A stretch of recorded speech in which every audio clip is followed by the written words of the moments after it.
各位網友大家好啊，我係華樂坊主啊，咁啊好耐冇同大家咧就講呢個靈異嗰個台嗰啲嘢啦，咁即係靈異現象啊，或者係嗰個都市傳說啦咁樣啦，咁因為咧之前咧都用咗好大量嘅時間咧就做另外嘅嘢啦咁樣啦，好啦，咁今日無論如何都要講講，因為我諗有啲訂閱咗嘅朋友咧，可能都係中意聽一聽呢啲咁嘅即係靈異嗰啲嘢啦咁樣啦。好啦，講之前咧，一定要有少少聲明先嚇。嗱，咁我哋呢個台咧就純粹就係一個娛樂性質嘅，即係娛樂性質嘅講呢啲咁嘅靈異啲嘢啦。咁我咧就絕對係唔會同任何師傅有任何嘅聯繫嘅，即係話咧我係唔會幫佢哋賣廣告或者係啲軟性廣告嘅，係啦，即係點都係嘅，一定係唔會嘅，一路會堅持到底為止噶啦嚇，咁樣大家一定要知道呢件事啦咁樣，咁所以咧我相信咁樣咧令大家就更加舒服啦。咁可能有啲人咧中意聽嗰啲咁嘅師傅講啦，但係其實好多係假嗰啲咧，咁你中意就冇辦法咯，係嘛？但係我就堅持呢一個原則咧，就係唔想做呢啲咁嘅嘢啦嚇，咁樣啦，好啦。即係冇利益啦，可以咁講啦。簡單而言，即係冇話有利益嘅任何，即係因為咁樣情況咧而得到任何嘅利益嘅。好啦，咁講翻嗰個今日嘅題材啊嚇。咁今日咧我就想講咧就係3個都市傳說嘅3個喎。咁但係點解要將3個逼埋喺一集度講咧？咁其實因為呢3個咧個性質就非常之似嘅，係啊。咁所以咧我就將佢擠埋一齊啦。咁呢3個都市傳說咧發生喺3個地方啦，當然就咁其中有2個咧我係去過嘅，即係去過現場嘅咁樣啦。嗱，咁先講邊3個先啦。第一個咧就係上海啦，喺呢個住咗好耐嘅地方，曾經喺度做嘢。好啦，咁上海咧就一個都市傳說啦。好啦，跟住咧第二個咧就係喺重慶嘅。係啦，重慶好啦，咁第3個咧就係我之前都講過下噶啦，即係但係就冇講靈異部分啦，就係三聖村啦，即係青沙灣個三聖村咧，即係之前我講老鼠洲嗰度咧，如果想有興趣聽翻咧，可以聽嗰個，但係嗰個冇靈異現象㗎嚇，即係冇任何都市傳說嘅，係純粹就係即係懷舊同埋即係講一啲典故啲嘅啫。好啦，咁三聖村同埋呢個上海呢個宜安路呢度咧，我都去過啦，咁就即係多啲感覺啦，可以咁講啦。好啦，咁逐個嚟啦嚇，咁我先講就係呢個嘅上海先，係啦，因為呢個係最大嘅同埋最複雜嘅。好啦，嗱，咁上海咧，如果你去過你就知㗎啦，佢咧嗰啲咁嘅天橋啦，即係佢哋叫高架橋啦嚇，係複雜到不得了嘅，因為上海大啊，同埋個交通咧繁忙啊，咁上海都有2000幾萬人啦嚇，咁所以咧佢淨係上海啫喎，咁所以咧佢嗰個交通咧，就算有地鐵都好啦，係好繁忙嘅，咁即使係咧起咗高架橋之後咧，譬如如果你係啱啱放工時間，即係5點零6點鐘。到7點啦嚇，呢段時間咧都係周圍都塞車嘅嚇，咁啲高架橋咧就的而且確咧就係減輕咗好多啦，但係都唔掂嘅。但係你睇下就一陣間你睇到啲相你就知㗎啦，大家睇到㗎嚇。嗱咁樣啦，咁呢個高架橋關啲咩都市傳說咧就係咁樣嘅。嗱，咁喺上海咧喺靜安區入邊咧，咁咧就係一個地點啦，就係嗰度係延安路啦。咁呢一度咧。係一個嘅，佢有一條柱嘅，嗰條柱咧就係好重要嘅。點解咧？因為佢係承受力嘅，係一個最主要受力嘅一點嚟嘅。咁佢有條好粗嘅柱啦，咁就好似話個直徑都係5米定幾多嘅，定係幾多啊？係啦，5米，係啦，冇錯啦，淨係個直徑都5米嘅，咁啊諗即係幾粗啦，全實心嘅，全部都係嚇。咁樣咧，咁呢條柱咧就點解話咁重要咧？因為佢咧嗱，我哋睇到個圖就知㗎啦。你睇下嗰條圖咧，有幾多條高架係要靠佢頂住嘅，即係佢支持咗幾條嘅，唔係一條喎，係啦咁樣啦。咁所以呢個設計咧都係比較上複雜啲啦，同埋佢真係個受力點係好緊要嘅咁樣啦。好啦，咁點樣咧？咁嗱，其實上海呢啲咁嘅高架橋咧，即係嗰啲咁嘅類似咁嘅柱咧，即係佢支柱啦，就我諗有成1000條嘅，甚至唔止添嘅，係啊，因為地方大啊嘛，同埋嗰啲橋太多啊嘛，咁樣啦。咁諗下，成1000條呢啲咁嘅高架，呢啲咁嘅支柱咧，全部都係紅毛泥色嘅，即係正常啲水泥色啦咁樣啦乜都冇嘅。唯一呢一條咧就係用白鋼鋪底。咁就再咧有啲即係我諗唔知銅啊或者銅合金啦，嗰啲咁嘅龍，即係同龍有關嘅花紋嘅。但係呢種龍嘅花紋咧就唔係話我哋一般見到啲啦，就係比較上古典啲嘅，即係似係春秋戰國時代嗰啲咁嘅龍嘅紋飾嘅咁樣啦，係啦。咁呢個就唯一一條咧就係裝飾到上頂嘅，係啦。咁咧呢個就係比較上係好罕見啦。咁就係因為呢個問題咧，就引致到好多都市傳說啦，咁樣啦。咁樣咧就點解會呢條柱零零舍舍咁咧？同埋咩都市傳說咧？咁而家就講咯。嗱，咁呢一條柱咧，就本來咧就係1995年整嘅，係啦。咁當時咧就嗱，其實咧要講上海個地，即係上海呢個地方嗰啲咁嘅嘢啦。嗱，上海個地質咧係好鬆，即係點講咧？係冇乜石嘅，係啦。因為點解咧？佢就係長江流出嚟嗰啲咁嘅，即係講翻，即係幾多億年前嗰啲啦嚇，咁咧就係個長江嗰啲泥咧就一路咁樣向東流噶嘛，咁啊帶埋啲泥沙城咧就去到上海呢一度咧慢慢堆積啦。咁所以咧就基本上咧就係嗰啲好軟熟嘅，即係點講咧？可以話好疏鬆咯，好疏鬆嗰啲咁嘅普通泥嘅，係冇石頭嘅。係啦，即係石頭要好底嘅，要喺即係個海床底下先會到嗰度先有嘅啫，咁樣啦。咁樣咧就以前啲人都講嘅，上海起地鐵咧就好艱難嘅。點解咧？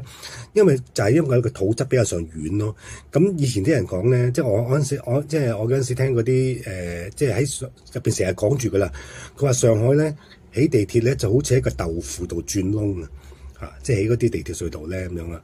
咁可想而知點啦。咁即係話了解到呢個背景，即係話點啊？嗰條橋咧，嗰啲柱咧，打落去咧就好容易打，即係打樁打落去底度咧係好容易嘅，因為佢冇咩阻力啊嘛。咁事實上咧，成千條都係冇問題㗎喎，就偏偏呢一條咧就打極都打唔入嘅，用好多種方法咧點樣，即係嗰啲都係對又因為咁嘅大陸咧啲基建咧就好嚴謹嘅，即係係即係赤來赤去啊，同埋即係因為點解呢個涉及大眾嘅安全㗎嘛嚇，咁樣咧咁亦都係好多嗰啲好有料嘅工程師啦，好叻嗰啲啦，咁啊諗盡辦法啊，搞盡腦汁咧都唔得咁樣啦。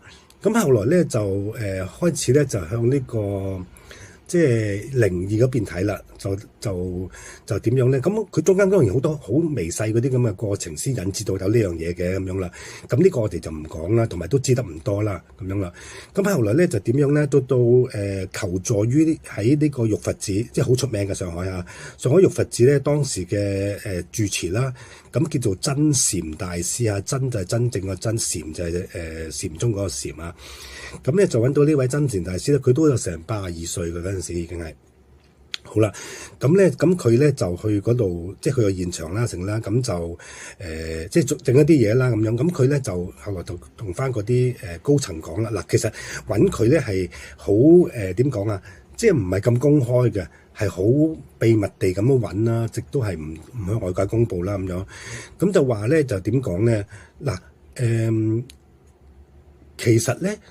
佢就冇好特別講係咩嚟嘅，係啦。咁但係有啲即係佢嗰啲消息人士講咧，就話咧原來嗰度咧係上海龍脈啊，上海個龍脈嘅一點嚟嘅，係啦。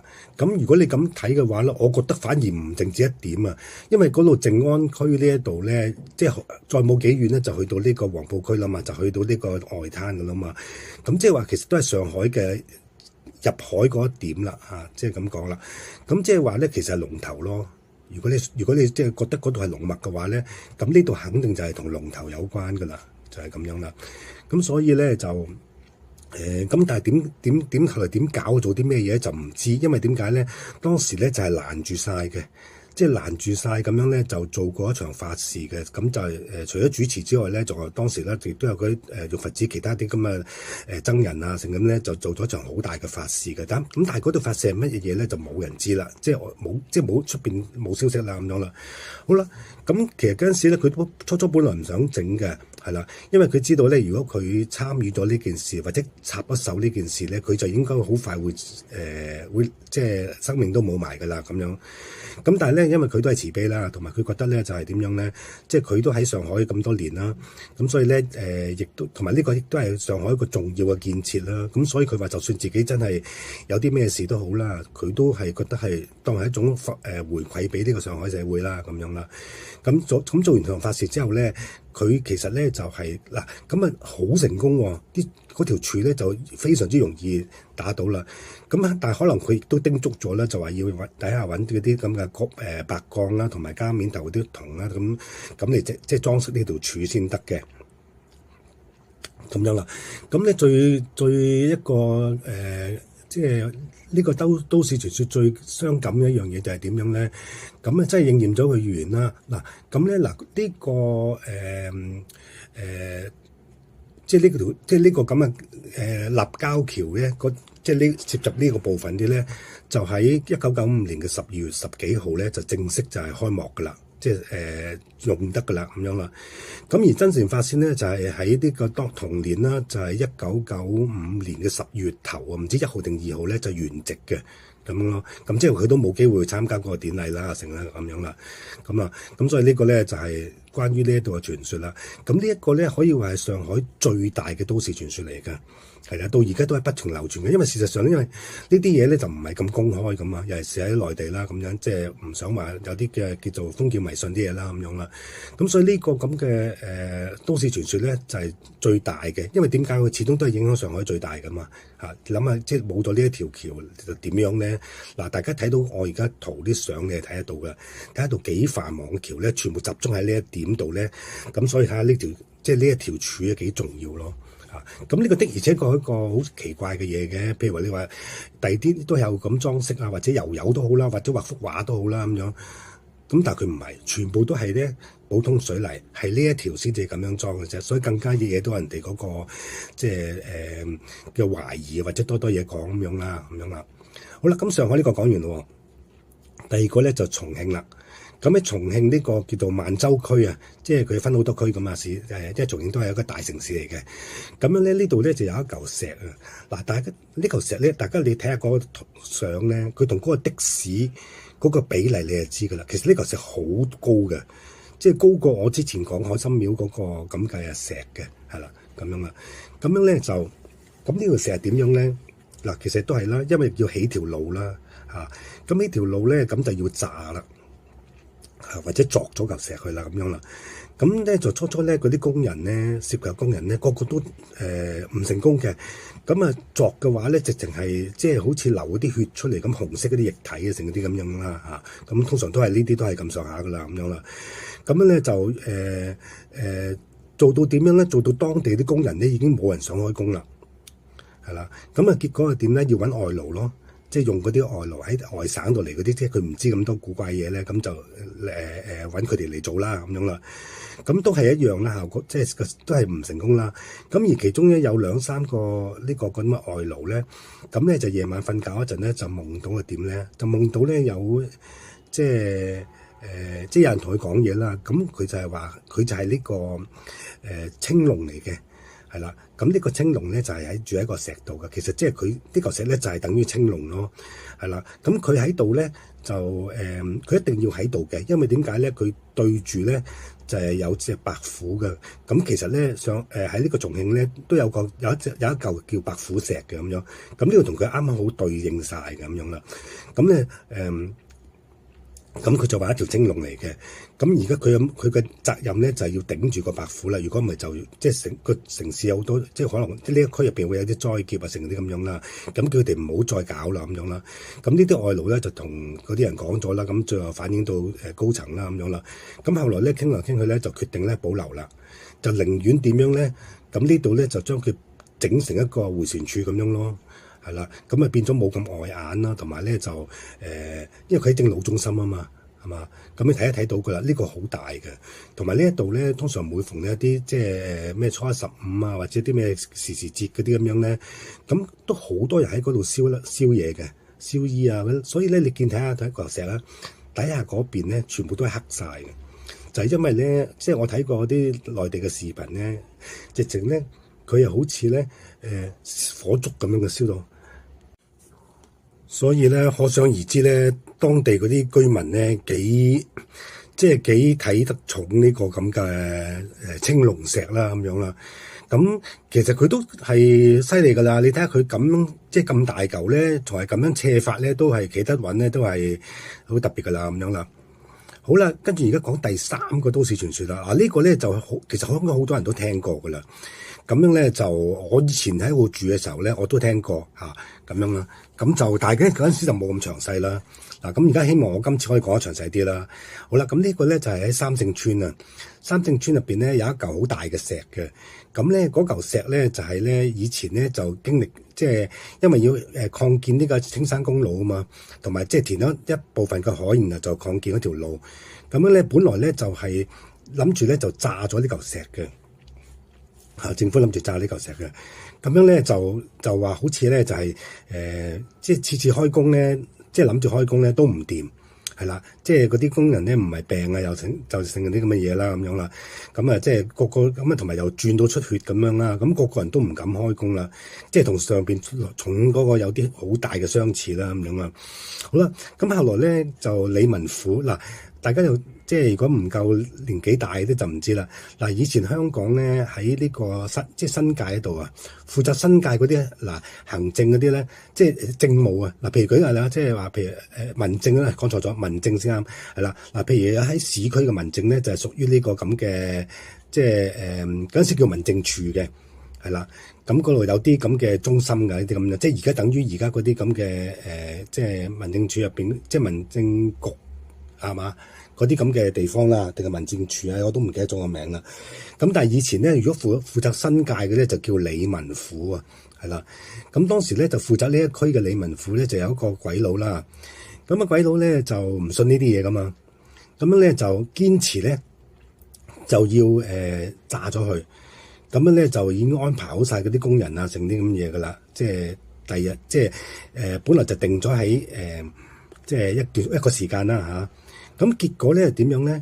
咁佢嗰個仔啊，即係呢個鬼佬嘅仔啊，就喺開工之前嗰晚咧就車禍死咗，係啦。咁所以咧，你睇下佢即係嗰度都幾緊要啊！即係嗰個即係咁啊，變咗咧就佢都唔可以唔信啊！咁加埋呢啲咁嘅事件啦，咁結果咧就即係後來就決定保留嚿石啦，就寧願條路咧就繞一個彎咁樣咯，即係繞一繞咁樣啦咁呢個繞彎呢個咧我就好印象深刻嘅，因為嗰度咧你行過，如果你沿青山公路咁樣行啦，即係嗰度就基本上就行入去屯門噶啦嘛。咁嗰度咧就零零舍舍有一嚿石咧突咗出嚟嘅，係啦，即係喺條路度咧係好明顯嘅咁樣啦。不過我哋睇翻唔好講不過先，去到呢度先我哋睇翻嗰個相啦。個相咧見到有個鬼佬，呢個就唔係死過，即係唔係嗰個鬼佬嚟㗎。呢個係另外一個好早之前嘅，未填海之前㗎啦，即係未填海未修路之前㗎啦。你睇下嗰嚿石啦，你留意下兩張相，一張咧就係嗰嚿石啦，就冇變到啦。然後出邊有一嚿咧就係細咗啲嘅，即係炸咗啲嘅啦已經。係啦，咁即係本來諗住係成嚿嘢咧就炸晒佢嘅，咁前面嗰度就成功炸咗啦，所以睇到少咗好多係嘛？咁呢條友咧就喺個影嘅時候咧，其實就係即係嗰嚿石咧就係而家即係當時保留咗呢嚿石啦。但係你睇下佢當時咧就喺正青山灣嗰度個邊嘅，即係嗰度，咁可想而知咧，即係其實咧即係擴闊咗路擴幾多咯，咁。呢度其實後邊咧就，因為佢係零零舍舍一嚿石嚟嘅，佢唔係後邊有山嘅冇嘅，係零零舍舍一嚿超大嘅石咁樣啦。咁好啦，咁即係睇得到佢嗰個位置啊！呢張相好珍貴，可以睇到個位置咁樣啦，係啦。咁保留咗嘅石之後咧，我印象中就係話，即係行過一條路咧就突出嚟咁樣啦。不過咧即係講翻不過啦。咁不過咧而家咧佢。就因為嗰度咧就整過晒啊嘛，所有啲路啊全部都整過晒咁樣啦，咁樣咧即係重新整過晒。咁呢嚿石咧就係又起即係嗰陣時就咩嚿石棟喺度嘅啫，乜都冇嘅。咁而家咧佢就點講咧？而家咧你睇得到噶啦，好似有一啲咁嘅，即係起一啲好似花叢啊，定係點樣咧？嗰啲咁樣即係好似框起咗佢咁樣咯。係啦，框起咗佢，咁變咗冇乜嘅特色嘅咁樣啦。咁同埋佢框起咗之餘咧，佢就將到咧好似拉直晒咁樣咯。咁所以而家呢嚿石咧就喺度嘅，但係就冇以前咁明顯啦。以前根本就好明顯嘅。咁而家嗰度附近又種咗好多樹啦，咁樣咁變一嚿石咧，都係俾人哋即係左遮右遮咁樣咧，根本就好似冇呢件事嘅發生過咁樣嘅，係啦。亦都冇話即係要講啲咩嘢啊，成啲咁樣啦，係啦。嗱提一提先呢嚿石頭先我未提過名，呢嚿石有名嘅。嗱咁嗰個地方咧就叫做麒麟崗啊，即係佢嗰企，即係佢本來嗰個位置咧，即係後邊係山啦咁樣啦。咁咧就嗰度有一間廟嘅，咁嗰間廟咧就係三教嘅，即係呢個嘅即係孔子嘅呢個咩啊，即係儒教啦。咁就係釋教啦，釋教即係佛教啦，同埋呢個道教嘅，咁啊三教嘅，即係供奉釋迦牟尼啊、孔子同埋呢個老子啦咁樣啦，咁啊三教嘅一個廟嚟嘅，咁所以咧嗰個地方咪叫三聖石咯，即係嗰度三聖啊嘛，所以嗰度咪叫三聖村咯，就係咁解啦。好啦，咁嗰嚿石咧就叫做嗰個，所以就叫麒麟崗大石啦，因為個名要俾翻個名佢咁啊。呢個名就叫麒麟崗大石，呢個就係嗰個官方嘅名，即係大家共同認同嘅名啦，咁樣啦。咁呢個咧，咁啊當然啦，咁啊保持咗落嚟啦，咁樣。好啦，咁呢嚿石嘅來龍去脈係點樣咧？咁呢個都冇人知啦，咁樣。咁估到咧就點樣咧？就可能係一啲嘅。